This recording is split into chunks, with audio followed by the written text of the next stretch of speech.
show is about to start, folks, but the refreshment stand will remain open for your pleasure. The moment our fellow geeks, dweebs, nerds, and other unfortunates have been fervently waiting for has finally arrived. It's time for TMI, Confessionals of the Nerd Kind. And now, your hosts, Jeff Nerf Herder Chandler, Jim Kaiju Baker, and Christina Yojimbo Henry. You can continue.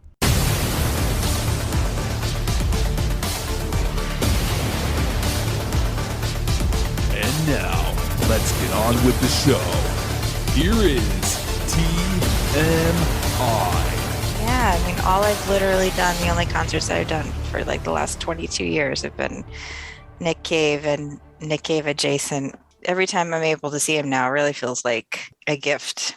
Musicians are dropping dead all over the place. Taylor Hawkins. We're gonna talk about that. Well, you want to talk about it now because that's the only news item I have, and we're already into it. And you guys, to me, you guys are huge musical enthusiasts, and this is a shock. It's an crazy. Unbelievable shock. And well, did you see the latest findings, like the toxicology report? No, I was looking through this morning, but I didn't. Like Hollywood Reporter didn't have any more details other than the fact that they issued a statement. So what do you got? The New York Post said it was a drug overdose, but they were the only, because I searched through a few search results to try to see if I could find out what had happened to him. But they were the only outlet that said it was drug related. Everyone else just said he died of an undisclosed cause. All right. And just to clarify for our listeners, Taylor Hawkins was the drummer for Foo Fighters, who 50 years old, this man. Yeah. Yeah. It's just shocking. It's just they're in the middle of a tour, right? They're over in Colombia. They were playing that night, and the audience was already there. Oh, that's horrible. They were in Colombia. It was, I saw that in Colombia, which is weird because we're going to be talking about Colombia today. But how do you read as a band? We're talking before about Nick Cave. My best friend was in a band for years, and I see the dynamics. It is a relationship, and this guy was a band member for 25 plus years, right? Mm-hmm. So how do you deal with it? How do you come out of that and say, I'm going to go back on and do my job again without this guy? This is. I feel. I don't think they will for quite some time. And it's so crazy because we just saw, you guys didn't see it yet, but we just saw Studio 666. That's what I was going to bring that up as well, which is still in theaters, some theaters at least. And Taylor's obviously in that because all the Foo Fighters are. And obviously you feel terrible for everyone around him. But I feel terrible for Dave Grohl, man. Think about this. He's lost two bandmates. And Taylor, whenever you'd see him, because he is a personality on his own. He's not just, somebody that disappears into the background like a session player. It's very manic playing wise. I think he was close, if not equal to Dave himself. Mm-hmm. Obviously Dave would want somebody like that behind him, being the drummer of Nirvana. This guy always had manic energy. Like whenever you saw him interviewed, and you could tell by his playing, he was just energetic and almost childlike, I think, whenever you saw him speak. Yeah, well, that's too bad. It's just, tragic. This, and then like Mark Lanigan dying a few weeks ago. We never talked about that. From Screaming Trees. Yeah. Just, my husband keeps saying we should wrap Eddie Vedder in bubble wrap. Yeah. But it seems to me that in some of these cases, it's not chance. Listen, I just know I have tickets to go see Weird Al the end of April. Stay safe, my friend. That's all I'm saying. Yeah. What an upbeat way to start this episode. Yeah. We always started upbeat, don't we? I know. Every single week. Apparently. Yeah. Sorry. Here's another passing, but this isn't a person. The latest issue of Entertainment Weekly has Ewan McGregor on the cover as Obi-Wan, as promoting the new show coming up on Disney Plus. This is the last in-print issue of Entertainment Weekly. Yeah, I had to give my heads up to my cousin and my sister who've been getting free subscriptions through my subscription. So I'm for over 2 years. So I'm guessing that readership is really going down. I had a subscription for decades. Yeah. Oh, absolutely.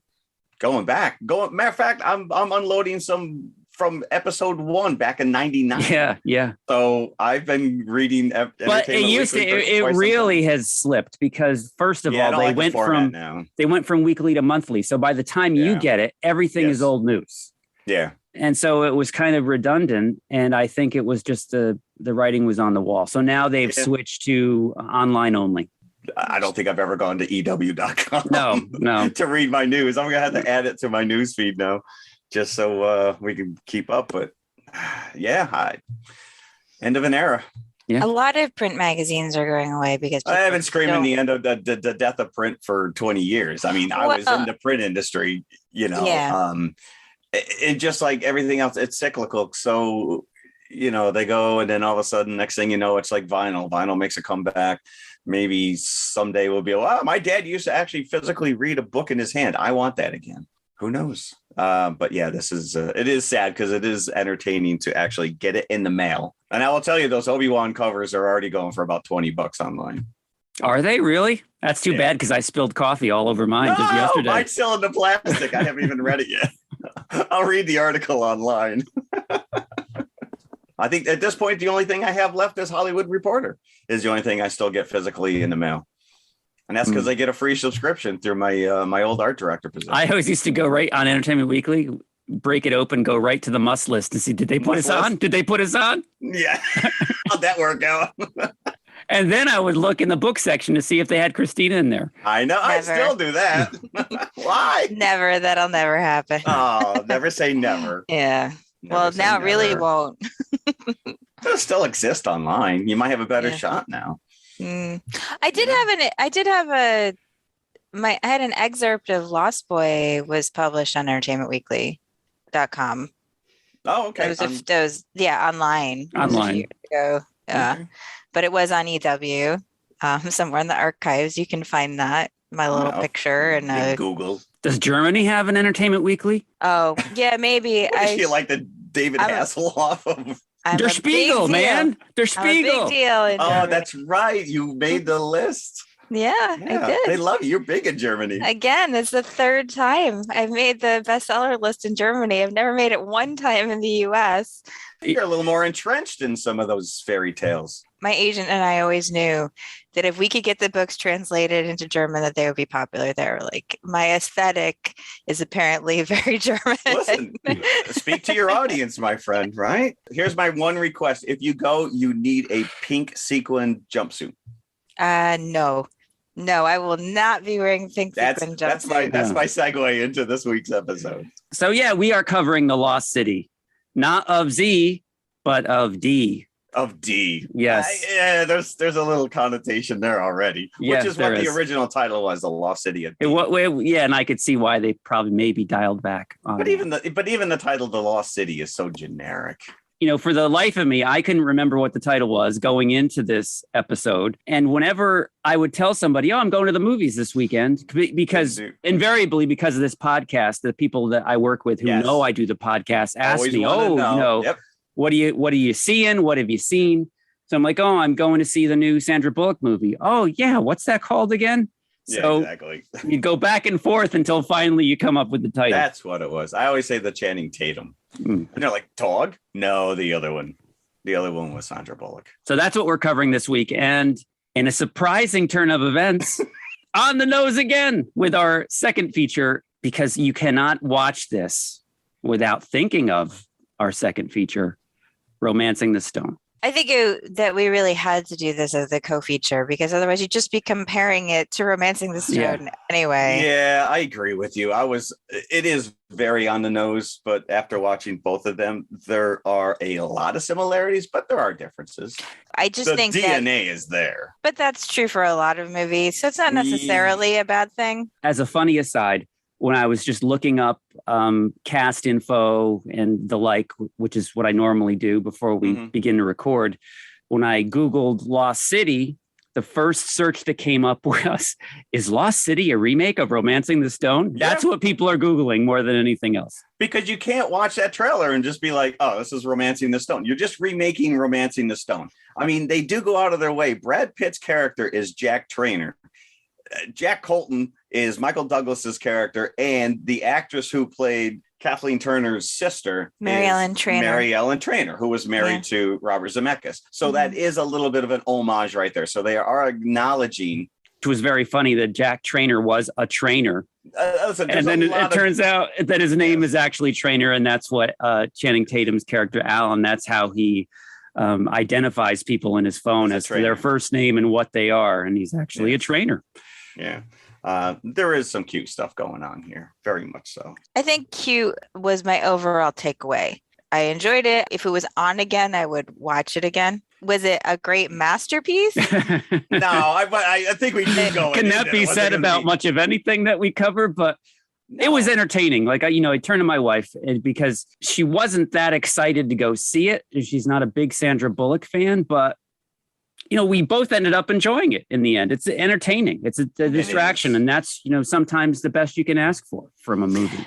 And as a very, very, very positive note in its favor, they used a Nick Cave song. They used the same Nick Cave. So people, okay. It's always Red Right Hand. Directors, can you go into his deeper catalog and find something else other than Red Right Hand to play ever? To its credit, Harry Potter and the Deathly Hallows actually used "Oh Children" by Nick Cave. I always take note whenever I hear a Nick Cave song and it's not Red Right Hand. Well, I always take note just when I hear Nick Cave's voice. So he's not a one-hit wonder, but you wouldn't know that from Hollywood.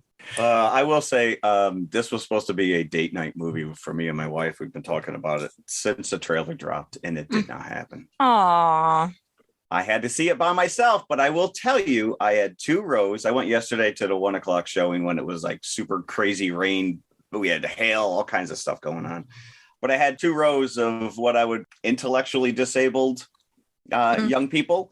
And they made this so entertaining for me. The scene where he drops his pants and she has to pull the leeches off his butt was the funniest thing I've ever seen in my life, because they were losing their minds around me. They were just, it was much. The minute you see that there's nudity in this, it's not her. Now, I don't know if he had a butt double, but there was a lot of couples. And then there was like a lot of, like I said, a large group in front of me of younger people. But that large group, what you're talking about, Jeff, that's why people need to see movies in movie theaters, because it's about the communal experience. We've been preaching that since day one on the show. I'm just bringing this back to what we were talking about last week with Turning Red, where I think that should have been in the theater. That's the kind of thing that people should experience together. Let me quantify that. Sometimes you don't want that communal. Well, that's why my wife doesn't like the theater, because, you go and you're stuck next to the guy who didn't bathe that week. Or again, I can't go without somebody being on the phone, and it's very distracting. Yeah. If you're watching something like Power of the Dog and you've got somebody commenting on it next to you, that is like torture. Yes. These people in front of me were very respectful. And like I said, they laughed in all the right places, and they made it infinitely more enjoyable for me. I find Sandra Bullock very funny when she's in these kinds of parts. This is her sweet spot. She, this is, Miss Congeniality, and she's very good at physical humor and, pratfalls and that kind of stuff. But I think the thing is like, she's not a broad physical comedian. She's very subtle. Like scene where she's in the jumpsuit, she knocks over the trash can and she's trying to bend down to pick up the stuff. Just the way she's standing in the jumpsuit. It's not like, it's not this really broad sort of physical humor, but you're just laughing because she looks so awkward. And her character is awkward. And I'll follow that up with the scene in the plane after they drug her. and she's trying to, upright herself, and she can't stand up, and she's still, doesn't have complete control of her capacities, and she's falling over and trying to get back in the seat. Yeah, it's not broad. It's not, she's not doing pratfalls like. I appreciated the scene, which I thought was the funniest bit, when she's trying to get on the stool at the beginning of the movie, when she's at the I meet think that and says greet. everything you need to know about her character. And maybe Christina can talk about this a little bit, as far as a recluse writer who just doesn't want to be in the spotlight. She just wants to write her book. I will say, and I hate to say this, but she's not a likable character.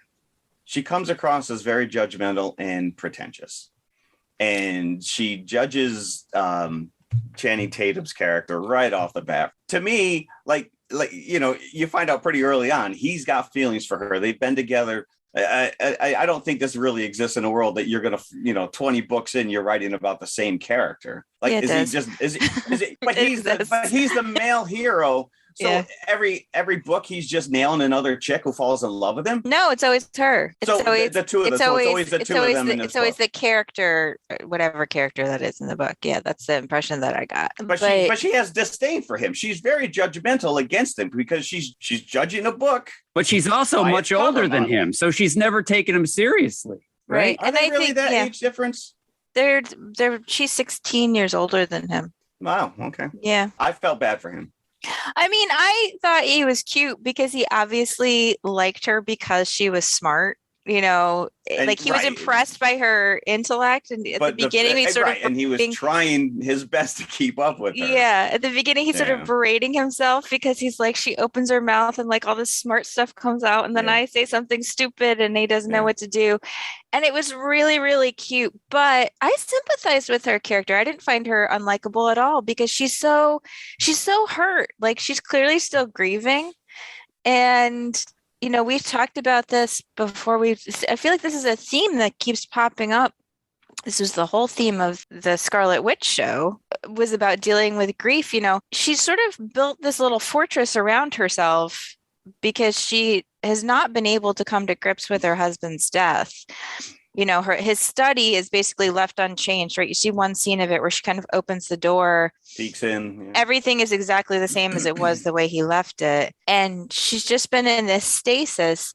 She's obviously just kind of, built these walls. And this is how she protects herself. I'm not saying it's okay to hurt other people, because obviously it hurts him when she's mean to him. But I understood where she was coming from. I understood how she got there. I think that I would have liked it if they showed a little bit more of the relationship of the husband, because it does play into why Daniel Radcliffe's character is after her to figure this out, because her husband was the expert. Mm-hmm. I get where it's coming from. I get that, he's been dead for 5 years and she really hasn't processed it. But yeah, I really felt that she just came across not nice. And I don't think he deserved her at the end. But also, women don't have to be nice. I'm not saying but she was nice. She was nice. She just had to come out of her shell. That's what I think too, Jim. Seashell. Okay, fair enough. I think this is why we have this show, because we all have opinions. But also, I think that women don't always have to be nice, and I think that's a trap that's often fallen into. This idea that women have to be likable. Everybody should be nice. I agree. You give what you get. Mm-hmm. But in terms of film characters, I do think it's more widely accepted if the male character is a jerk, than if the female character is a jerk. And actually, we can talk about this in the context of Romancing the Stone, because Jack Colton is a flat out jerk to Catherine. He is, and she eats it up. Kathleen Turner's character. Kathleen Turner. But it's supposed to be cute when he does it. It's supposed to be sexy. But she's a more sympathetic character, I think. But I think that it's the more accepted trope. That's the thing about this too, is it flips the script a little bit. She's the older character. She's the more experienced character. She's the smarter character. He's pretty incompetent. He's incompetent. He's insecure. Right. And he's the one that needs help more so than, even though she's the one that's actually kidnapped. But if we want to go over the plot a little bit, Loretta Sage is the name of the character, and she is a romance novelist And she is kidnapped by Daniel Radcliffe's character of Abigail, gender neutral name, Abigail, as his brother, Leslie. I enjoyed him in this role, by the way. Mhm. So he's a rich billion gazillionaire, and he is looking for the lost city. And he's actually already found the city itself, which has been buried by lava. It's on an island in the Atlantic. Loretta's husband, who has passed, and we've already mentioned that, was also researching this lost city. And he found some clues as to its location and the location of a headdress, which Daniel Radcliffe's character is convinced is like the treasure of all treasures, made of rubies. And that's what he's looking for. And he's hoping that Loretta can help him decipher the hieroglyphics that he sees in her novel, which she got from her husband's research. And Alan, played by Channing Tatum, is her cover model. And this all transpires during like a convention, a meet and greet that's been set up for her latest book. And Alan shows up at these as the character of Dash from her novels, you know, in full wig and flowing shirt and everything else. So when she's kidnapped right after the convention, he calls somebody that he met in a yoga class, Jack Trainer, who is played by Brad Pitt, and I thought that he was really funny. Brilliant in the little bit that he is here. Yeah, that he kind of sets things in motion, and Alan tags along with him like a puppy dog until he's, spoiler alert. Do you want to spoil it? Do you want to spoil it? Well, he's not in the movie throughout. He's taken out pretty quickly. Yeah. And then it's just Alan and Loretta for the rest of it. And then it's when you really get those Romancing the Stone vibes, is when it's just the two of them bickering in the jungle. Yeah. But you also get the side story of the of her editor, Beth. Yeah. Which reminded me a lot of Matthew McConaughey's story arc in Tropic Thunder, where all he's trying to do is get to Ben Stiller to get him his TiVo. I could have almost done without that side story. Yeah, if she just showed up at the end, I would have accepted that. Right, yeah. But she is funny. Who is it with the actress's name? Divine Joy Randolph. These two have great chemistry, by the way. I really enjoyed the two of them trying to figure each other out. You know, we talked about her physical comedy.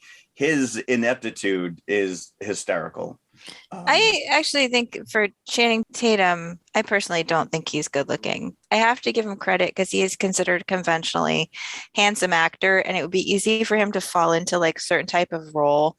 And he's so willing, I think, to make himself look like a goof. Yeah, no, well, her as well. Yeah. I mean, Sandra Bullock is a very good looking woman, but she picks those non-conventional roles. You know, we already talked about Miss Congeniality, where she's willing to make herself the butt of the joke. And that is some of her appeal. So. Also, I think she has a very dry delivery that I enjoy. Yeah. In this character especially, I think it calls for it. It was filmed in Dominican Republic. It was not filmed in some faraway land. No, they didn't find a mysterious island in the Atlantic. No, with a sinkhole. No, I think that again, this is very cute. This is very enjoyable. Honestly, this is the kind of movie that used to get made a lot, and that I sort of miss. These kinds of just like fun romantic comedies, they don't really get made anymore. You know, a movie that's like obviously meant for adults, like for grown-ups to watch. There's no lasers, there's no epic battles. It's just fun, just like a fun sort of adventure. Yeah. I feel like these movies just don't really get made anymore. I could have done with more laughs. I think the jokes in here did hit, and I thought a lot of it was really funny. But sometimes a movie like this has a hard time balancing between the action and the laughs. So I think it lost the comedy in some of the longer sequences. But I was entertained all the same. Yeah, I agree. Matter of fact, the biggest laugh is when Julius, the henchman, falls over the cliff at the end when they're making... I literally laughed. Because he laughs at the guy that trips, falls, right? Yeah. You're going to watch your step, and then he falls. Yes, this was very entertaining. It is by the book. You know, you see how it's going to play out, but it doesn't matter. It's still very much fun. You can't help but compare it to Romancing the Stone. So. But I thought it was different enough that you could, separate it in your mind if you're familiar with we could go down the list of all the similarities. I mean, there are certain beats that they just hit right on the nose. But the one thing I thought was really weird, and I didn't look up, is the score for this seems to be hit or miss. It's like the action sequences, the music is just, in your face, like especially when they're being chased by the motorcycle guys, and then nothing. It was really kind of weird, sporadic for me. Other than that, I thought it was fun. The same composer who did Captain Marvel? I didn't write it down, so I don't know. Love the score for Captain Marvel. Yeah, that's very epic. I'm pretty sure it's the same person. By the way, did you guys stay and see the mid-credit scene? What is up with that, by the way? Because it didn't really make much sense to me. I will say again that Brad Pitt is hilarious in this. And I was sorry to see him go as early as he did earlier in the movie, because I think the dynamic between the three of them was really worthy of further exploring. They rescue Loretta and she's still tied somewhat to the chair. So they've got her in a wheelbarrow to get her out of the camp, of Daniel Radcliffe's camp. They finally get her to the car, and Brad Pitt and Sandra Bullock are exchanging like fluttering eyelashes. And Alan is like, okay, a little bit less gazing into each other's eyes. I'm still over here. He is Dash. I mean, look at this guy. But we know that what I also appreciated is that there's very few people on screen that could out heartthrob Channing Tatum at this moment. Oh, yeah. No. And Brad Pitt is one of them. So he is completely taking a back seat in those scenes. Yeah. And I would have liked to have them explore that a little bit more, but... well, maybe there's a sequel. But maybe. Let's be fair. I really want to give this movie credit for being less than 2 hours long. That is true. Oh, I loved it. I love that. In and out, even with credits, or with the trailers and all the other fun stuff. And if you don't want to go see this in the theater, it will be dropping on streaming in 45 days. Like, would be a fun date night out, or a fun, time with like your girlfriends, or actually it was me and my son went to see it because my husband was working. We both enjoyed it. We laughed at the jokes and had a good time, and I think it's worth your time. So what kind of buckets? I think we're at that point. What kind of buckets would we give to The Lost City? I'm going to give it a solid 3.5. Yeah. I still, same. It's like I said, it doesn't matter. It's formulaic. You kind of know what you're getting into. But it's well done. Yes. Formula, tropes aren't a bad thing. If they're well done, tropes aren't a bad thing. I'm going to go 3.25. I just thought a few more jokes, I would have been at 3.5 with you. Maybe there's a director's cut out there. Director's cut out there, maybe. I'm going to guess that there's probably was a lot of ad-libbing going on here between those two. Sandra Bullock and Brad Pitt? No, Channing Tatum. Sandra Bullock and Channing Tatum. Because I read that Sandra Bullock and Brad Pitt do this thing where they just call each other up and say, come and be on my movie for 2 or 3 days. And that she has a cameo in Bullet Train. I did see that. I didn't want to bring up Bullet Train. I don't want to anger you. I don't want to talk about Bullet Train because I'm angry about it. I saw the trailer and I'm like, this looks great. Do you think he lasts more than 20 minutes in Bullet Train? He's playing a character who does make it to the end of the book. Spoiler. But in the book, his name is Nanao. He is a Japanese guy. I don't want to get into it, but there's already enough problems for Asian actors trying to get roles in movies. Can we not take away the actual Asian roles? Also, he's about 25 years too old to play the character, but I digress. Neither here nor there. We're not covering it, so I guess. I mean, you guys can watch it. I will maybe see it. We're going to the concession stand. I really hope there's one in the jungle because we're not leaving the jungle anytime soon. A banana split, maybe. Maybe we're gonna stop at the airport, so maybe we can pick up some snacks. Maybe there. Yes, overpriced snacks. I might Macadamia add. nuts. But we're going to be back with Romancing the Stone. So stick around. To Cartagena. I am the captain of the good ship. Pleasure, come join my crew in search of a treasure. The treasure has been sighted from the old crow's nest. Be prepared to find what you like best. There's candy for you of quality fine. In fact, an assortment that is so divine. The soda from the soul. Just name your brand. The ice cream is delicious and it's right at hand. If it's popcorn you want, well, take my cue. We have the very finest in the world for you. Just steer a course straight up the aisle. We'll have an intermission for a little while. All right, we're back. Romancing the Stone. I remember seeing this in the theater. I would have been 13 and probably not excited to go see it. But, as always, my father knew something that I did not. Maybe he read a review, but, looking at the poster going in, I'm probably like, really? This is what we're going to see? And I remember after it was over, I was exhilarated. I loved this as a 13-year-old. Yeah. Loved it.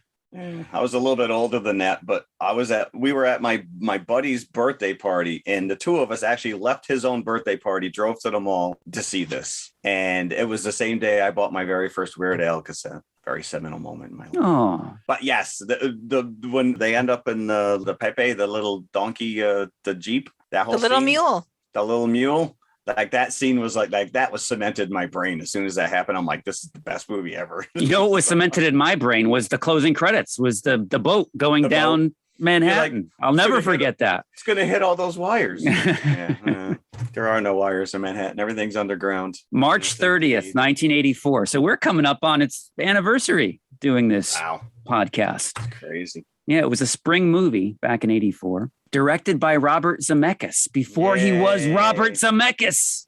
He was cementing himself. It was a year before Back to the Future. Oh my gosh. So he was so unproven. I cannot believe this. That he was attached to Cocoon to direct. Studio execs saw a rough cut of Romancing the Stone. They fired him from Cocoon. Said, sorry. Because they didn't like it. The best for us, because then he went on and did his own movie. Yeah. To the Future. And then Ron Howard got Cocoon. How'd that work out, Ron? Cocoon was still. I think it worked out for Ron Howard. I think it did. I think it worked out for everybody. Yeah, that's pretty wild, though. Well, I want to talk about this a little bit on the back end, but the writer, Diane Thomas. Do we know her story? Because this is tragic. She died in 85 at the age of 39. Mm-hmm. So she wrote this script 5 years before this. So anybody who claims that this is some kind of a Raiders of the Lost Ark ripoff, she had written the spec script long before that. But she was working as a waitress, and she had written this script, and Michael Douglas had opted it for $250,000. Obviously, they made the movie. She was attached to work with Spielberg. She was working on Always, which is the Richard Dreyfuss, John Goodman, Holly Hunter movie. And she died in a car crash in a Porsche that Zemeckis had bought for her. Yeah, really sad. I'm sorry, Michael Douglas purchased it for her, and her boyfriend at the time was driving. So we didn't get much out of her, but what we did was good stuff. And I'm sure that you read that she had also worked on a draft of the third Raiders movie, had described it as a haunted house movie. How cool would that have been if that had ever been made? I think Lucas still has it in his back pocket somewhere. So at the beginning of the movie, it's actually the same in Lost City, or they both open with a scene where the writer is writing the scene. But when the scene finished and it cut to Joan Wilder, you see that she has like a little nest around her typewriter of all this stuff. My son was like, "Mom, you do that too." Do you cry at the end of your book? I don't cry at the end. Sometimes I cry when I'm writing certain things, but because if you're really into it, it's not like you're writing it. You're not separate from it. Like you're experiencing it the way a reader would experience it. So that's why that happens. How about throwing your teacup? Do you do that after you finish the book? I do not throw my teacup. I think that's wasteful. We all have our traditions, I guess. Huh? But she has like, all the little things around her, and like that's how I end up. It's like, you have like I'll have like a bottle of water, and I'll have a cup of tea, and I'll have like a pack of gum. I'll have like all this other stuff. Like you just kind of like you settle yourself in, and you don't want to move for a little bit. So I can imagine that once you're in the zone, sometimes I'm sure hours go by. But it was cracking me up to some of the stuff. First of all, I mean, obviously she lives in New York City, and that's where all the publishers are. So yeah, I guess it would make sense that she would meet her editor face to face. But it always cracks me up the way that movies think of what writers are. It's like that you're right around the corner from your editor. I am not. No. Have you ever met your editor? And the editors always seem to be the writer's best friend in movies. Well, I listen, mean- it's Holland Taylor, so. I like my editor, but she's not my best friend. No. Would she go back to the other movie? Would she actually go across the world to try and save you? She would not. Kidnappers? She would not. Yeah. Okay. She would do the enough. sensible thing. She would call the authorities. She would call you. Well, they did. That just didn't work out so well. But I was cracking up because she comes out and she's got the manuscript in the manuscript box, which used to be a thing. Sure. Yeah. What if you lost a page? You had to actually bring or mail the hard copy. And now, of course, everything is electronic. And then someone had to retypeset that, right? Yeah. Wow. It's old school right there. The interesting thing about Joan Wilder, I think, is that she's a very unsavvy New Yorker. You know, she's such an introvert. The guy is standing in the corner, like, come and buy the monkey, you know, like for your little which nephew. is exactly what mid-'80s New York was like. And she's suddenly cornered by him. Like she allows Right. herself to be cornered by him. Right, like a tourist. Yeah. You know, not all the way a normal urban person would be. We have those people here in Chicago. Just walk past them. You know what I mean? You don't. You don't avoid stand- eye contact, by the way, too. You don't stand there and engage. She has no savvy whatsoever. Even the way she travels to Columbia. Like, I get that she's leaving New York in the middle of winter, but you don't need your puffy coat. Yeah, you know? no, she is very uncomfortable in her own skin. Or wear pants, wear pants if you're going into the sensible shoes, my friend. Sensible shoes. By the way, this is also like always been a big point of contention for me, because you see this in movies all the time where the woman's heels will break off of the shoe either on purpose or accidentally. That does not make a heel a flat. Okay. Because when Michael Douglas hacks the shoes and he thinks he's so brilliant. Because a heeled shoe is sculpted. Because it's still going to be in that shape. Yeah. It's sculpted through the arch. Like, it doesn't turn into a flat shoe. As a guy, I'm going to say right now, how the hell you guys walk in those things? I have no idea. I don't walk in them. I wear sensible shoes. Well, you're smart. I gave up on that several years ago. There's some mutated feet. You see, filmmakers depend on these opinions about heels, especially from men, so we can feel superior when we see these jokes of women falling in heels. Oh, women are so silly. They're wearing those heels. Yeah, but go back to the other movie where Alan actually brought her sensible boots. That's right. That was nice of him. That was a really thoughtful thing. They weren't very sensible, though. They did have big heels, but they weren't heels. They did cover her whole foot, which you probably want in the jungle, But you want a flat more so than a shoe like that, wouldn't you? I agree. You do. You would probably want a rubber sole, but he did his best. He did his best. What he had available to him, I guess. There you go. But Joan Wilder, like, she is the most awkward, wide-eyed tourist. Like, she's carrying this bulky suitcase.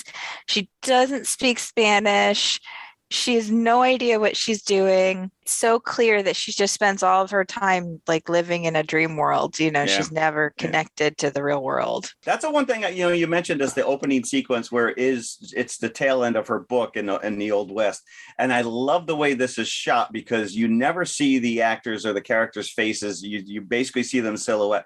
And as a moviegoer seeing this for the first time, you think that's Michael Douglas. You think that's Kathleen Turner. Well, they kind of turn it, and her character has this great metamorphosis because, like you said, at the beginning you see her, she's uptight, she's got her hair up in a bun, she's wearing this just dowdy overcoat, and then as the movie goes, her hair comes down, she becomes a little more free flowing, she becomes a little more aware, but mostly more confident. Yes, that's the biggest thing, is that she feels more confident in herself. I have seen this movie probably well over 100 times. This is one of my wife's favorite movies, and watching it for this podcast and looking at it through a critical eye, there's a lot of things I caught that don't really make sense. Like Zolo's after this map. He's in New York.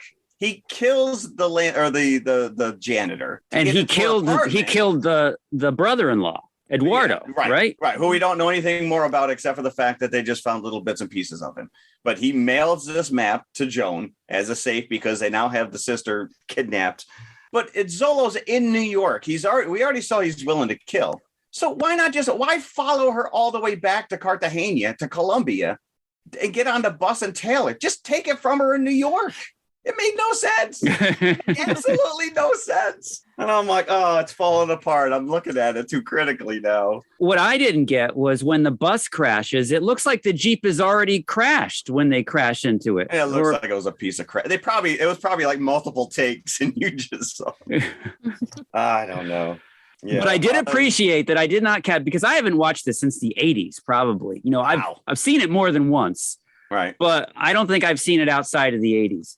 So I didn't remember a lot of it. And I loved when they do introduce Michael Douglas's character. You see him in silhouette, just like on the cover of the book. Yeah. But you can't see his face. And she can't see his face. Jack is, I mean, let's be honest here. He's kind of a loser, right? Oh, like, yeah. He's just bumming around. I mean, he's bumming around with panache, but he's really just like, he's just bumming around looking for like some easy way to make money. A lot of money. Capturing little birds doesn't seem like easy money to me. It looked like a lot of work went into that. Yeah, but at some point he even pointed out it's like $50,000 worth of birds just escaped. Mm-hmm. Oh, yeah. I love that, though, how all the people get off the buses and they're like, oh, these birds are now mine. Yeah. Like I'm just going to take them. You just take the birds and walk away. Yeah. Take a bird. And where are they walking to? You know, is there apparently back to where they came from? Yeah. I don't know. But even like the timeline doesn't really line up, because when they find the wrecked plane, it looks like it's been in the jungle for decades. The pilot's a skeleton. Yeah. And then he realizes he finds a Rolling Stone issue and finds out that the Doobie Brothers have broken up. And it's a great line. And she's like, how long have you been out here? The Doobie Brothers broke up in 82. This movie took place in 84. Mm-hmm. So that means that plane's only been there less than 2 years. And he had a Playboy in his truck that was dated 1983, because I looked up the cover. Not that I have it. So it doesn't really make much sense. The Rolling Stone was 82 as well. So they were at least on the money with that Doobie Brothers September 9th, 1982, Elvis Costello cover. Yeah. Do you have that one? I did at one point. I don't have it anymore. I think we all did, yeah. So. Well, I didn't, because I was only 8 years old. I had my Rolling Stone subscription really early, but not 8. Yeah, not 8. Not 8. Yeah, no. That was I think I started picking up Rolling Stone and like Spin magazine stuff when I was like 13, 14, not when I was 8 years old. Yeah. Around the same time I got the Columbia House record contract. That's why I never saw this in the theater, because it came out in 84. I was like 10 years old. I saw it on HBO a ton. Once it came out on HBO, I remember watching it over and over again, because it was always on. We haven't even talked about Danny DeVito, who absolutely kills it in this movie. Yeah. Ira and Ralph, the cousins. Yeah, which is funny, because for the longest time I kept thinking that his name was Ira, because he just says it like everything else. Ira. But his name is Ralph. And there's a scene where he's trapped in the police headquarters. He's on the phone with Ira, and he realizes that there's a wanted poster of himself up on the wall, and it's great physical comedy. We talked about Sandra Bullock in the last. He's yelling, he's irate with Ira, but at the same time he's trying to be discreet. And he's Danny DeVito. You can't be discreet. You're just a little tiny guy. This guy doesn't age, by the way. Trying to swipe down the poster, and he ends up falling. He kills it in this. I absolutely love him. He's in it less than I remembered. I was surprised how little he's in it. But think of it, they went on to War of the Roses, which he directed, the 3 of them. They're in the sequel, obviously.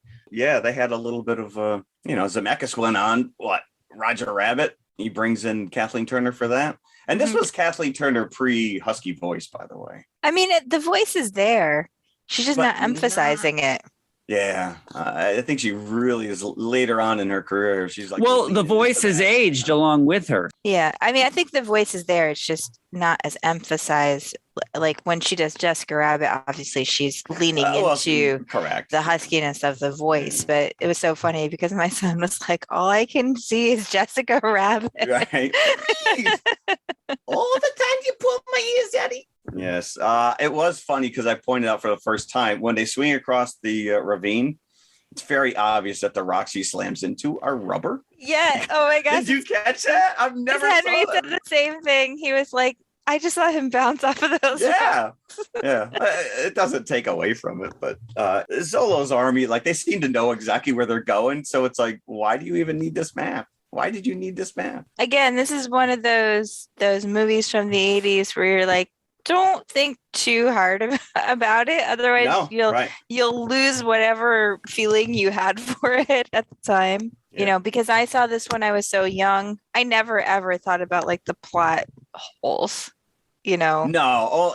Listen, like I said, I've seen this movie well over 100 times. But watching it for the show, you kind of look at it with a different eye. And again, my wife's like, you're that guy.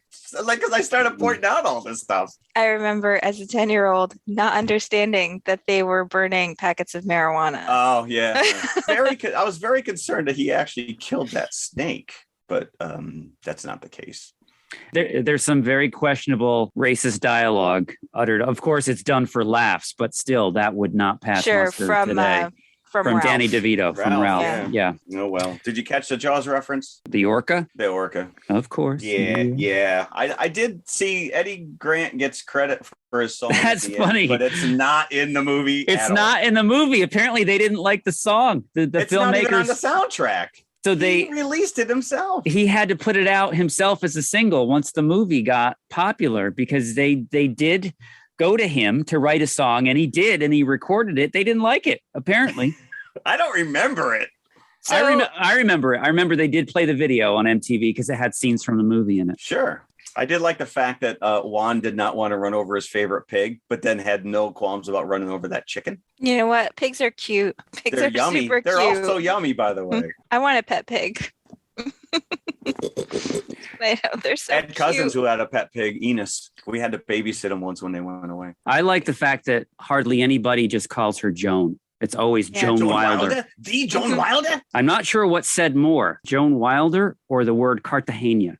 I think it's probably neck and neck. And this was also shot in Mexico. It was not Colombia because they were wary of being kidnapped. I was going to say, I think there was some political instability at the time in Colombia. But talking about, things that you catch now, when they go over the waterfall in the car, it looks like when they jump that the car lands on the stunt person that's covering for Kathleen Turner. I'm like, that does not look like it ended well.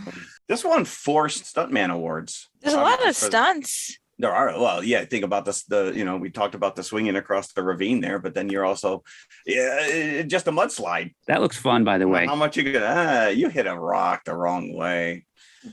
That's got to be very. It's probably they just built like an action park water slide and just dumped mud all over it. That's probably what they were going down. Action park. You got more hurt in action park. You probably did. Yep. Yeah. What it makes me think of now is when we went to Kauai a few years ago, we did like this tubing thing through an old sugar plantation. It's sort of sweet, similar where, it's like, cause you're tubing like you're at a park, but you're in like the open air, you're going through the wilderness, which is kind of fun. No velociraptors? There were no velociraptors. I don't know if you know this, but they are in fact extinct. John Hammond brought them back. You know what's not extinct? Mm-hmm. Those crocodiles that Ira loves so much. Look at those snappers. Ira. Because again, I haven't seen it for a while. And I was like, please, Ira, say it one more time when the crocodiles come. Yeah, and he does. He does. Well, one of them was mechanical. Not all of them are real. Apparently, they can't get a real alligator to chop off something. The one that actually bites Zoloft's hand off. The one Zola. I can only think of him as Zoloft at this point instead of Zolo. Yeah, Zolo.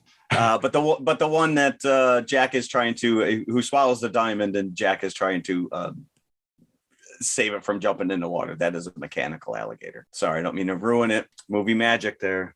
Sylvester Stallone turned this role down, by the way, to do Rhinestone. Good. How'd that work out for you? Why? There's a number of actors that turned this down, apparently. Paul Newman being one of them. Really? Yeah. Can you imagine that?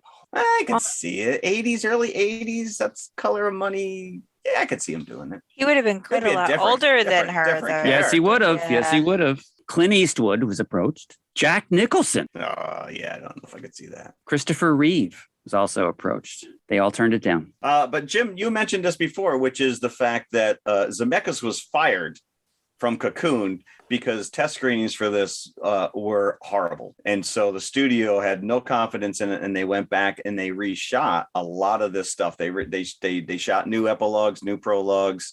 They replaced her editor in the original version. It is a male. And then they brought in Holland Taylor and brought in that whole scene to try and humanize her a little bit, where she's in the bar scene. The character driven stuff where they're in the plane kind of talking to each other, that was all added afterwards. And it was pointed out that you can see there's a weight difference in Michael Douglas from that scene to the rest of the movie, because it was shot like months later. I didn't pick up on it. But there was some. You know what's funny is that in one of the scenes, I did think to myself, he looks very gaunt. Yeah. What was he doing? Some kind of Christian Bale transformation at the time? I'm trying to think of what he would have. Black Rain came out in 86. So I'm trying to think like what he would have shot. I don't know after this. So, but yeah, I guess there were some extensive reshoots to make it the movie that we know and love today. But we were talking about some other actors possibly playing Jack. A couple other actresses were considered for Joan. Deborah Winger being one of them. Damn. She actually, there was some story where she went out to dinner with Michael Douglas to talk about this and ended up biting him. And so then she was crossed off the list. I don't know what the context was. She bit him? That's what it said. That's what it said in the story. He says, "You want to go out to dinner?" And she goes, "That's great. I haven't had a bite in weeks." I stepped on my own joke. Sorry. I did see, did you know DeVito and Douglas were roommates in New York City when they first were starting out as actors? And when Douglas got his big break on the streets of San Francisco and he went out to California to film, he still paid his rent in New York. What a stand-up guy. Right? Yeah, even though he's a bit of a jerk, he is a good-looking man here in this movie. When the movie tie-in novel came out, was credited to Joan Wilder. Actually, get out of here. Yeah, actually written by Catherine Lanigan. That. And Catherine Lanigan, I recognized her name immediately because she wrote a bunch of Harlequin novels. I remember seeing her name on the shelf. I was like, oh, I know who she is. And then I went and looked her up and I was like, yep, that she was a Harlequin writer. And so she wrote the novel for this under the name of Joan Wilder? Mm-hmm. Yeah. Oh, wow, that's kind of cool. And my wife actually says that she read this novelization and that it was very salacious. Oh, her mother would have been very upset with her if she had known that what she was reading. Very cool. There was a third movie in development. Obviously, the second one, Jewel of the Nile, not as well. I actually read that as recently as 2008, Michael Douglas is still trying to make another film related to this. Like, he's keeping the flame alive. This man obviously loved Romancing the Stone. It probably was his big breakout movie. But I just looked up. So the next movie he did after this, he was the executive producer on Starman. The next film he made was Jewel of the Nile. Oh, wow. They did it right away. I think it was 85, right? That came out? 89. Yep. Okay. Nope. Right. 85. Okay. And then he was in Chorus Line. And then his big year, Fatal Attraction and Wall Street, 87. 87. Black Rain came out 89. Black Rain came out in 89. 89. I was thinking 86 for some reason. Yeah, the 80s, man, stuff just came out in succession back then. They didn't waste any time.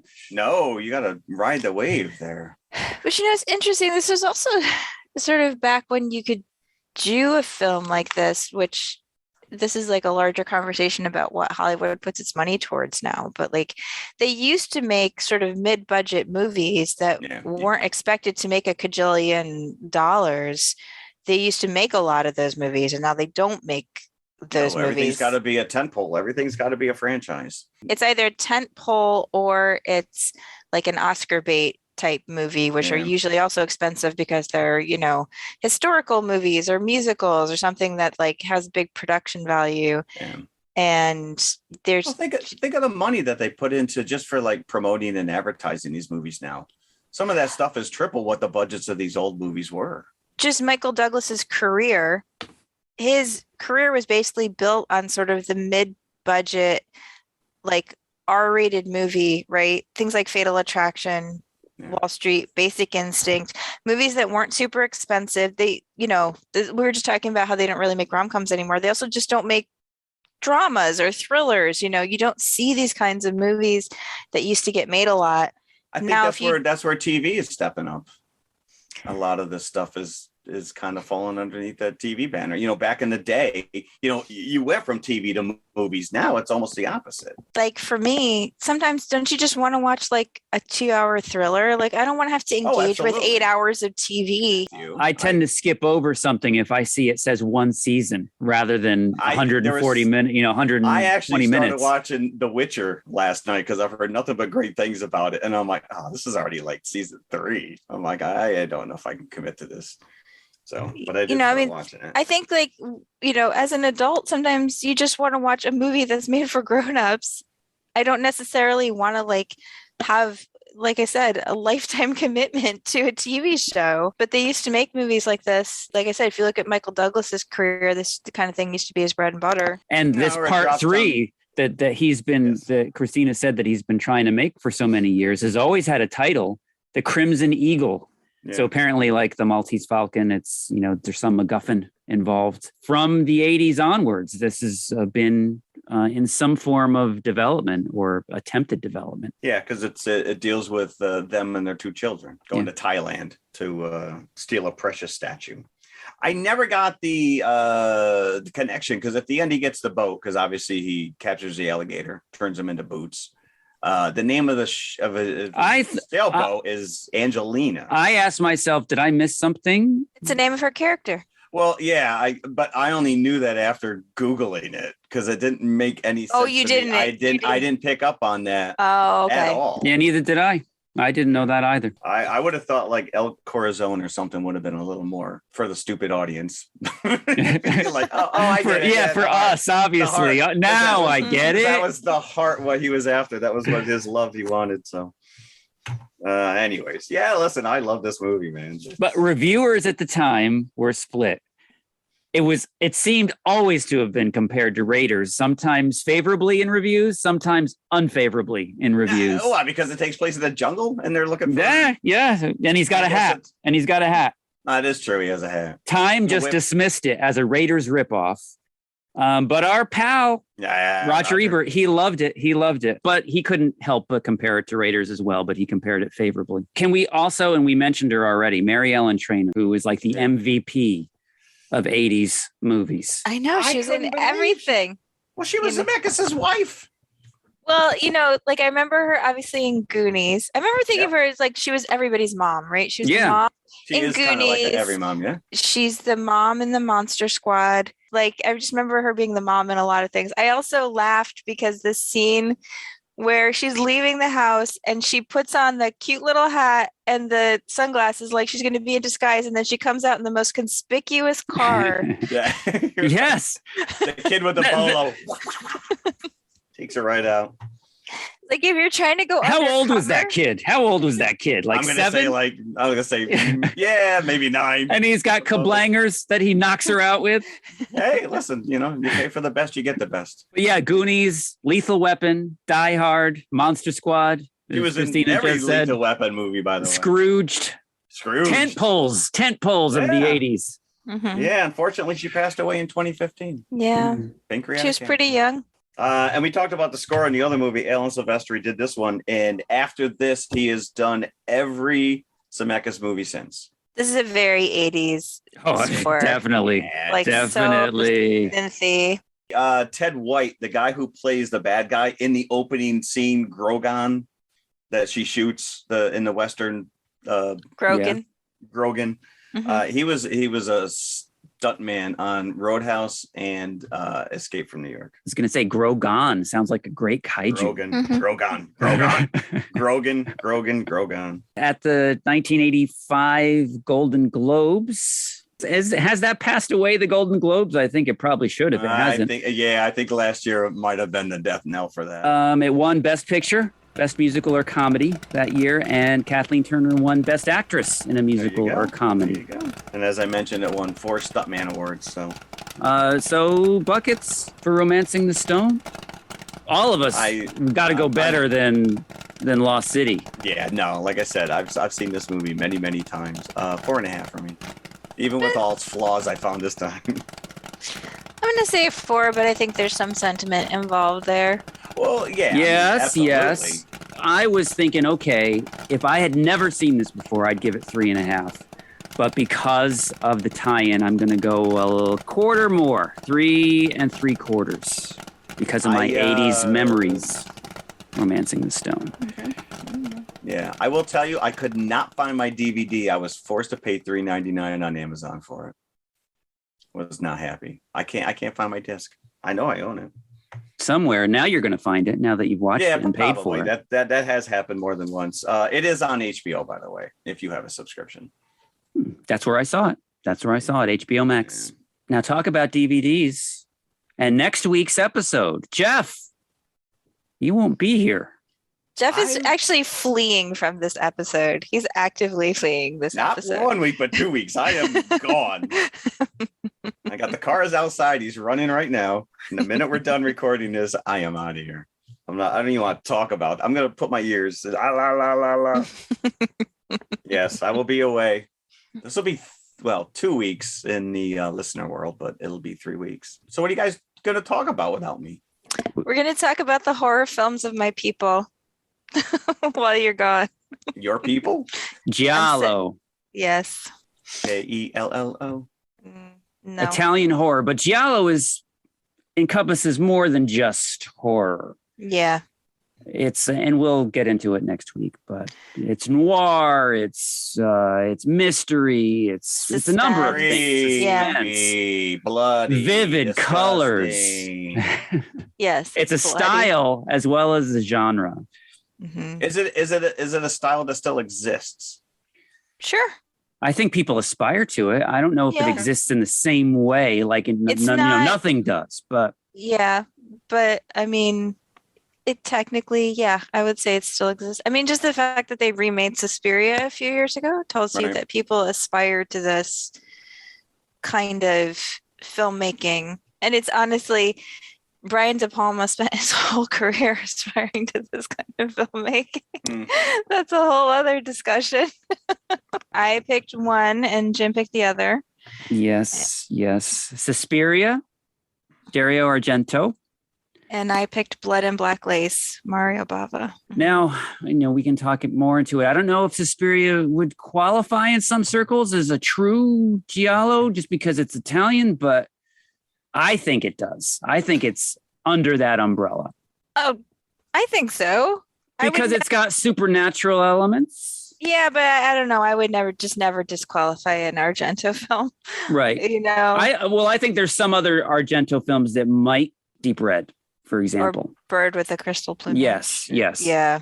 But I think just the fact that it's an Argento film. Yeah. I think Argento, more than anybody, pushed the limits of what this genre could be. Well, regardless, we are covering it next week, Suspiria. Yeah. And I obviously had to pick a Bava film because he is the sort of the godfather of the whole movement in a way. So this is what Jeff is missing out on next week. Have fun. We are going to have fun.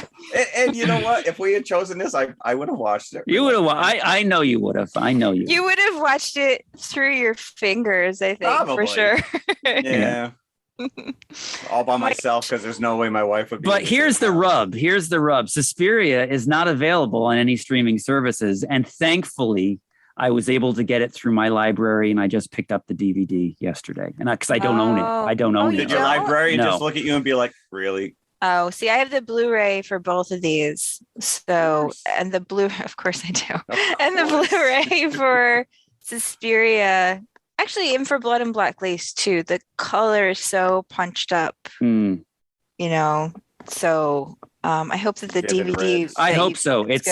It looks like it's not like an ancient DVD from the age of the dawn of the technology. It looks like it's come out in the past 5 or 6 years. So it looks like it's cleaned up. Yeah, because you're going to want that because that color is so important. And of course, Blood and Black Lace is available streaming, so that's not an issue. Yeah, unfortunately, it's on Tubi, so I'm hoping that that doesn't have a lot of weird breaks. I think it might be on Shudder as well, and I'm fortunate enough to have Shudder, so I might be able to watch it there. All right, so very excited for next week. It's going to be a big week. Yes, Jeff, have a great time on vacation. We will miss you. Thank you very much. Yes. I appreciate it. I'll be sending pictures. Oh yeah, I want to see pictures. Yep. I planned out a day trip to the Maui comic book store, by the way. And Christina, I don't believe you. Look for the Velociraptors, please, Jeff. I will. Send me photos back. And the pteranodons and the mosasauruses and yes, indeed, they're out there. I know they're out there. So, all right, kids. Well, thank you very much for listening. Thanks for listening. Thank you. Bye. Bye. Hey, everybody. If you like what you just heard, be sure to follow TMI Confessionals of the Nerd Kind on Apple Podcasts, iHeartRadio, Spotify, or whatever you listen to your favorite podcasts on. Be sure to hit that subscribe button and then share it with your fellow movie nerd friends. It means the world to us and helps our listenership grow. You can also find us on all of the socials, Instagram and Twitter at TMI_podcast 2018. We're on Facebook and YouTube as well. Just look for the Popcorn Bucket. You can help support this show by visiting our TeePublic page for some TMI branded goodies such as hoodies, t-shirts, mugs, and stickers. TeePublic.com/TMI Confessionals, all one word. A 5-star review would be incredibly nice as well. I'm just saying. Thanks again for listening. We truly appreciate you. Be sure to come back next week. We'll save some popcorn for you. See, that felt more sincere. I'm happy with that one. And cut.